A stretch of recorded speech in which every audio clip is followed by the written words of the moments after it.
High students, আমরা আগের ক্লাসে নন পারফর্মিং অ্যাসেটসের সম্বন্ধে পড়াশোনা করেছিলাম।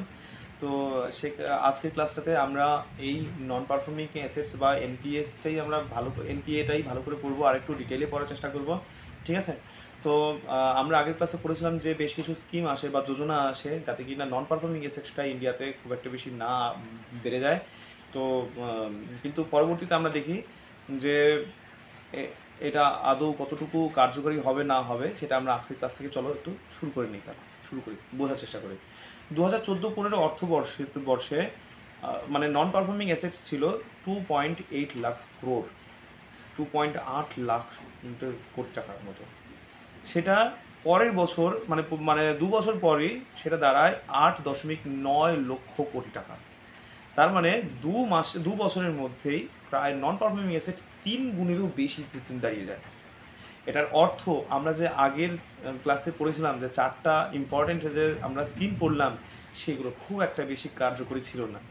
এর জন্য নতুন মানে কি যে মানে নতুন স্ট্র্যাটেজি নিয়ে আসা হয়, সেটা হচ্ছে 4R স্ট্র্যাটেজি। তো কি এটা 4R স্ট্র্যাটেজিতে কি বলা হয়? রেকগনিশন অফ এনপিএস ট্রান্সপারেন্টলি, মানে খুব স্বচ্ছভাবে নন পারফর্মিং অ্যাসেটটাকে চেনার চেষ্টা করো। আমি যাকে লোন দিচ্ছি সেটা নন পারফর্মিং অ্যাসেট কিনা ভালো করে আইডেন্টিফাই করতে হবে। প্রথম আর হচ্ছে রেকগনিশন। সেকেন্ড আর হচ্ছে কি রিজলিউশন। যদি সেটা নন পারফর্মিংয়ে যদি দেখা যায় যে কোনো কারণে সেটা নন পারফর্মিং, আমরা ভেবে মানে কি ব্যাংক লোন দিয়ে দিল সেটা নন পারফর্মিং অ্যাসেট না, কিন্তু কোনো কারণে দেখা গেল যে সেটা নন পারফর্মিং অ্যাসেটের মধ্যে চলে যাচ্ছে, তো সেটাকে ক্লাসিফাই করো। রিজলিউশন করার অর্থ ক্লাসিফাই করো এবং সঙ্গে যাকে লোন দেওয়া হয়েছে তার সঙ্গে ফেস টু ফেস কথা বলো, সামনাসামনি বসে বোঝার চেষ্টা করো সেটা কত টাকাই মানে কি যে বা কত দিন যে টার্মে সে পয়সা নিয়েছিল সেই টার্মে তো দিতে পারবে না বুঝলাম, তাতে টার্মটাকে বাড়িয়ে দেওয়া যাবে। 5 বছরের টার্মের লোন নিয়েছে, তো 10 বছর বা 15 বছর যদি টার্ম দিয়ে দেওয়া যায় এবং সুদটাকে যদি কমিয়ে দেওয়া যায়, তবে সে কি পারবে? এইভাবে সামনাসামনি বসে কথা বলা, এটাকে বলা হয় রিজলিউশন করা। ওকে, এরপর আসি আমরা রিক্যাপিটালাইজেশন অফ পিএসবি। যদি কোনো একটা ব্যাংক তার টাকা পয়সা যদি কমে যায়, তবে কি রিক্যাপিটালাইজ করতে হবে, মানে নতুন করে এদের অ্যাসেটটাকে তৈরি করে দিতে হবে। সেটা আরবিআই খুব কম সুদে লম্বা টার্মে হচ্ছে কি পয়সা দিতে পারে, অথবা চাইলে হচ্ছে কি নতুন টাকা ছাপিয়ে মানে প্রোভাইড করতে পারে, অথবা ব্যাংক নিজেই হচ্ছে কি কি বলে তার অ্যাসেট কিছু বিক্রি করে দিতে পারে বা সিকিউরিটিটাকে বিক্রি করে দিতে পারে, বা যেসব নন পারফর্মিং অ্যাসেটের মধ্যে আছে যেগুলো কিনা যে মানে লোন দেওয়ার সময় কিছু সিকিউরিটি নিয়েছিল, হ্যাঁ, জমির দলিল হোক বা হচ্ছে কি সোনা দানা যাই হোক না কেন, তো সেগুলোকে বিক্রি করে দিয়ে যদি সে কিছুটা রিকভারি করা যায় সেভাবেও দেখা। তো এটাই হচ্ছে recapitalising of PSB, public sector banks. Okay, তাহলে 3টা আর বললাম: রেকগনিশন, রিজলিউশন, রিক্যাপিটালাইজেশন। ঠিক আছে? আর লাস্ট হচ্ছে রিফর্ম। আচ্ছা, রিফর্ম কি? যে নতুন করে আইন প্রণয়ন করা, যে লোন দেওয়ার সময় কতটুকু সিকিউরিটি ব্যাংক নেবে, সেটা 10 মানে 100 মানে যতটুকু লোন দিচ্ছে ততটুকু টাকারই হচ্ছে কি সিকিউরিটি নেবে, নাকি তার অর্ধেক নেবে, নাকি তার ডাবল নেবে। তো এটা হচ্ছে কি নতুন করে রিফর্ম। তারপর লোন দেওয়ার ক্রাইটেরিয়া, সেটা কি 1 লাখ টাকা লোন চাইছে, তো আমি কি পুরো 1 লাখ টাকা প্রথমেই দিয়ে দিব, না 20,000 করে দিয়ে দেখবো? তো এটা হচ্ছে গিয়ে রিফর্ম আনা, এরকম নতুন করে একটা আইন প্রণয়ন করা। তো এটা হচ্ছে কি যে আমাদের 4 নাম্বার আর কি রিকগনিশন, রিজলিউশন, রিক্যাপিটালাইজেশন আর হচ্ছে রিফর্ম। ঠিক আছে? এই হচ্ছে 4R স্ট্র্যাটেজি। এই 4R স্ট্র্যাটেজি আসার পর দেখা যায় যে 2017-18 যে অর্থবর্ষে আমরা 8.9 লক্ষ কোটি টাকা যে নন পারফর্মিং অ্যাসেট দেখতে পাচ্ছিলাম, সেটাই কিন্তু এবার 2019-20 অর্থবর্ষে 6.8 লক্ষ কোটি টাকা হয়ে গেছে 2019-20 অর্থবর্ষে। তার অর্থ 4R স্ট্র্যাটেজি যথেষ্ট ভালো মানে কি যে পারফরমেন্স করছিল, কিন্তু তবুও সেখানে কিন্তু রিস্ক রয়েই যায় যে নতুন করে নন পারফর্মিং অ্যাসেট যে তৈরি হবে না। কারণ কি একেবারে কমে, খুব বিশাল কিছু কমে যায়নি। 2 বছরে আগে আমরা দেখেছিলাম 3 গুণেরও বেশি হচ্ছে নন পারফর্মিং অ্যাসেট তৈরি হয়ে গেছে, কিন্তু সেটা পরবর্তী 2 বছরের মধ্যে দেখা যায় যে খুব কম পরিমাণেই নন পারফর্মিং অ্যাসেটটা কমলো, তাই না? আচ্ছা, তার মানে কি খুব বিরাট কিছু অ্যাচিভমেন্ট নয়। তো এর জন্য নিয়ে আসা হয় সুপ্রিম কোর্টের অর্ডার হিসেবে যে নতুন করে আরবিআই নিয়ে আসা এক নতুন ফ্রেমওয়ার্ক, সেটা হচ্ছে prudential framework by RBI for resolution of stressed assets. এই মানে কি ফ্রেমওয়ার্কটার এজন্য নিয়ে আসা হয় যাতে কিনা নন পারফর্মিং অ্যাসেটসের পরিমাণটা কমে যায়। এর কিছু ফান্ডামেন্টাল প্রিন্সিপালস ছিল, কি কি সেটা প্রিন্সিপাল ছিল? প্রথমটা হচ্ছে কি রিকগনিশন অ্যান্ড রিপোর্টিং, মানে নন পারফর্মিং অ্যাসেটটাকে ভালো করে চেনার উপায় এবং রিপোর্ট করো যে আচ্ছা যদি কোনো লক্ষণ দেখা যায় তো সঙ্গে সঙ্গে সেটাকে রিপোর্ট করা শুরু করে দাও। এটা গেল প্রথম। সেকেন্ড হচ্ছে কি যে ডিজাইন এবং ইমপ্লিমেন্টেশন রিজলিউশন মানে কি প্ল্যানস, ঠিক আছে, design and implementation of resolution plans, মানে কি যে রিজলিউশন যে করবো যে আমরা ক্লাসিফাই করার পর স্ট্রেসড অ্যাসেটটা কোন পরিমাণে আছে সেটা ক্লাসিফাই করার পর সঙ্গে হচ্ছে কি বড়োয়ারের সঙ্গে ফেস টু ফেস কথা বলা, এই সংক্রান্ত যেসব বিষয় আছে সেটাকে নতুন করে হচ্ছে কি যে কি বলে ডিজাইন করা, প্রসিডিউরটাকে বা পদ্ধতিটাকে ডিজাইন করা, করে নিয়ে সেটা বাস্তব জীবনে ইমপ্লিমেন্ট করা বা প্রয়োগ করা, ইমপ্লিমেন্ট মানে প্রয়োগ করা, ঠিক আছে। কি কি তাহলে প্রথমটা হচ্ছে যে রিকগনিশন অ্যান্ড রিপোর্টিং, সেকেন্ডটা হচ্ছে কি যে রিজলিউশন অ্যান্ড মানে design and implementation of design, মানে design and implementation of resolution. Third টপিকটা হচ্ছে কি হারমোনাইজড ফ্রেমওয়ার্ক বার করা, মানে স্ট্রেসড অ্যাসেট যেগুলো আছে, স্ট্রেসড মানে কি চাপযুক্ত অ্যাসেট, চাপযুক্ত সম্পদ, যেগুলোকে মানে কি মানে ইনস্টলমেন্টগুলো ফিরে আসার নাম নেই, তো সেই সব স্ট্রেসড অ্যাসেটগুলোকে হারমোনাইজড ফ্রেমওয়ার্কের মধ্যে নিয়ে আসা, মানে যে ওই যে সেটাকে যে কি বলে যে রিফর্ম আনা, তো এটাই হচ্ছে কি যে হারমোনাইজড ফ্রেমওয়ার্ক নিয়ে আসা, যে ঠিকঠাক আগের আমরা লক্ষ্য করলাম যে 5/25 স্কিম, তারপর হচ্ছে কি যে S4A স্কিম, SDR স্কিম, এই বিভিন্ন স্কিম যে নিয়ে আসা হয় এই সব স্কিমগুলো ঠিকঠাক মতো কাজ করছে না, তো নতুন হারমোনাইজড যে ফ্রেমওয়ার্ক নিয়ে আসা মানে নতুন স্কিম নিয়ে আসা যেটা কিনা ভালো এফেক্টিভ হওয়া। তিনটা পড়লাম আমরা।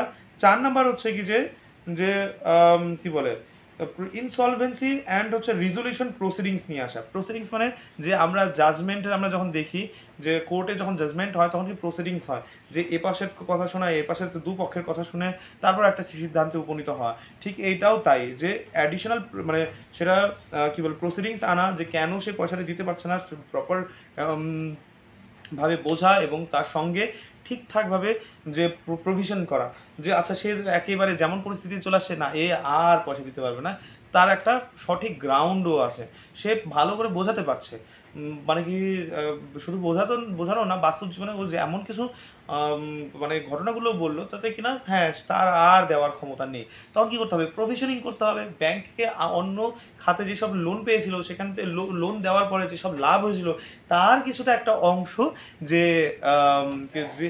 কি বলে নন পারফর্মিং অ্যাসেটের মধ্যে দিয়ে দেওয়া, মানে সেটাকে ঘাটতি পূরণ করে দেওয়া, এটাকে বলা হয় প্রভিশনিং। যে তোমাকে আমি লোন দিয়েছি তুমি পয়সাটা দিতে পারলে না, আমি তো 10 জনকে লোন দিয়েছি, ধরো তোমার লোনটা আমি মানে তুমি আমাকে লোনটা পরিশোধ করতে পারছো না, তাহলে আর বাকি 9 জনের কাছ থেকে আমি পয়সাটা পাচ্ছি, সেই পয়সা থেকে হচ্ছে কি নন পারফর্মিং অ্যাসেটটাকে ঘাটতি পূরণ করে দেওয়া। তো মানে যে আমি বাকি 9 জনের কাছ থেকে যে আমি ইনস্টলমেন্টটা পাচ্ছি সেটা ঘাটতি পূরণ করে দেওয়ার চেষ্টা করা।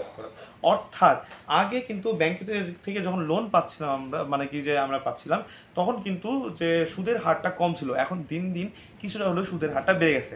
এটার অর্থ ব্যাংক নিজেও জানে যে সমস্ত আমি 10 টাকা আমি যদি হচ্ছে লোন দিয়ে দিই আমার শিওর যে 10 টাকা আমি ফেরত পাবো এটা কোনো কথা নেই, যে শুধুমাত্র ব্যাংকের ক্ষেত্রে না, যে কোনো ব্যবসার ক্ষেত্রেই আমি টিউশন পড়িয়েছি 100 টাকা হচ্ছে কি আমি মানে এক্সপেক্ট করছিলাম যে 100 স্টুডেন্ট যদি পড়ে 40-50 জন পড়ে তো আমি হচ্ছে কি পার হেড 500 টাকা করে নিলে 20,000 টাকা 25,000 টাকা আসার কথা, কিন্তু কিন্তু টিউশন পড়ানোর সময় বুঝে গেছি 30% কিন্তু পয়সা কিন্তু রিকভার হয় না। হ্যাঁ, এটা কিন্তু পাওয়া যায় না, কোনো না কোনো দিক দিয়ে কিন্তু মাইনাস হয়ে যায়, সে স্টুডেন্টটা দেয় না কখনো বা ওদের হচ্ছে কি সামর্থ্য দুর্বল হয় না, প্রচুর টিউশন মানে কি ফিস বেড়ে গেছে, তো এই জন্য কোনো টিচার কী করে যে সেটাকে ফিসটাকে বাড়িয়ে দেয় যাতে কিনা বাকি যে তার কাছ থেকে যে পয়সাটা পাচ্ছে সেটা যেন বাকি 30% থেকে কিছুটা হলেও রিকভারি হয়। এটাই হচ্ছে কি যে কি বলে প্রভিশনিং বলে এটাকে, ঠিক আছে।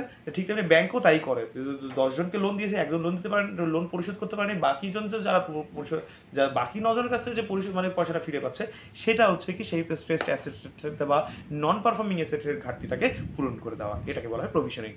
তো এই প্রভিশনিং করা কি কি বললাম আমি আরেকবার মানে কি যে রিকল করাই, সেটা হচ্ছে কি যে রিকগনিশন অ্যান্ড রিপোর্টিং, 2 নাম্বারটা হচ্ছে কি রিজলিউশন মানে design and implementation of resolution, 3 নাম্বারটা হচ্ছে কি যে কি বলে নতুন ফ্রেমওয়ার্ক নিয়ে আসা। আগের 4টা যে আমরা ইম্পর্টেন্ট যে স্কিম পড়েছিলাম 4 মানে S4A তারপর হচ্ছে কি SDR প্রভৃতি এগুলোকে বাদ দিয়ে নতুন স্কিম নিয়ে আসা।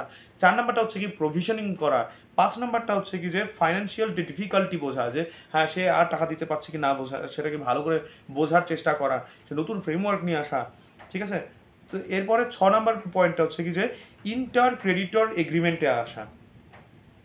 ক্রেডিট মানে কি বিভিন্ন ব্যাংকরা বা বিভিন্ন ফাইন্যান্স কোম্পানিগুলো একসাথে আসা, যে যে কঠিন মুশকিল যেসব প্রবলেমসগুলো ডে টু ডে লাইফে বা মানে লোন দেওয়ার ক্ষেত্রে বা নন পারফর্মিং অ্যাসেট সম্বন্ধে যত রকমের হচ্ছে কি প্রবলেমগুলো আসে, সেটাকে মানে কি সলিউশন বার করার জন্য একটা ইউনিয়ন তৈরি করা, সেটা হচ্ছে কি ইন্টার ক্রেডিটর এগ্রিমেন্টে আসা, সবাই মিলে আসা। ঠিক আছে, তারপর হচ্ছে কি যে এরপর আসি আমরা যে রিস্ট্রাকচারিং। রিস্ট্রাকচারিং হচ্ছে কি 7 নাম্বার পয়েন্ট আমাদের, যে কোনটার প্রুডেন্সিয়াল ফ্রেমওয়ার্কের 7 নাম্বার পয়েন্ট, সেটা restructuring. Restructuring and classification. Classification মানে হচ্ছে কি যে আমাকে স্ট্রেসড অ্যাসেট বা নন পারফর্মিং অ্যাসেটটা কেমন অবস্থায় আছে, যে সাবস্ট্যান্ডার্ড স্ট্যাটাসে আছে নাকি যে কিনা যে লস অ্যাসেটে আছে না ডাউটফুল অ্যাসেটে আছে। 3 রকমের আমরা দেখেছি যে এনপিএ হয়, তো তার মধ্যে কোন জায়গাতে অবস্থিত আছে, তাহলে তার জন্য তো ঠিকঠাকভাবে মানে কি যে কি বলে এটাকে, যে রিস্ট্রাকচারিং করা। রিস্ট্রাকচারিং করার অর্থ হচ্ছে কি তার সঙ্গে বসে আলোচনা করা, যে সে কত টাকা কত দিনে দিতে পারবে, তার টার্মটাকে বাড়িয়ে দেওয়া, তার সুদটাকে কমিয়ে দেওয়া, বিভিন্ন কিছু আলোচনা, এটাকে বলা হয় রিস্ট্রাকচারিং। তো আমরা টোটাল 7টা পয়েন্ট আমরা পড়েছি, প্রুডেন্সিয়াল ফ্রেমওয়ার্ক ফর আরবিআই ও by RBI for resolution of stressed asset. তাহলে আজকে আমরা দুটো জিনিস পড়েছি, সেটা হচ্ছে এই যে আগের 4টা যে ইম্পর্টেন্ট স্কিম আছে সেটা লাগু হওয়ার পর কেমন স্থিতি দেখা যায় ইন্ডিয়াতে, তারপরে 4R স্ট্র্যাটেজি আনার পর কি অবস্থা হয় ইন্ডিয়াতে, এরপর সেটাকে আরও বেটার মানে মানে কি যে করার জন্য বা নন পারফর্মিং অ্যাসেটটাকে আরও মানে কি যে কি বলে যাতে আরও কমে আসে, তার জন্য হচ্ছে কি প্রুডেন্সিয়াল ফ্রেমওয়ার্ক নিয়ে আসে আরবিআই। কার মানে কি যে রিকমেন্ডেশন বা অর্ডারে, সেটা হচ্ছে মানে supreme court of India, supreme কোর্টের অর্ডারে। তো সেখানে আমরা 7টা পয়েন্ট পড়েছি। ঠিক আছে, আজকে এই পর্যন্তই। ওকে বাই, ভালো করে পড়াশোনা করো।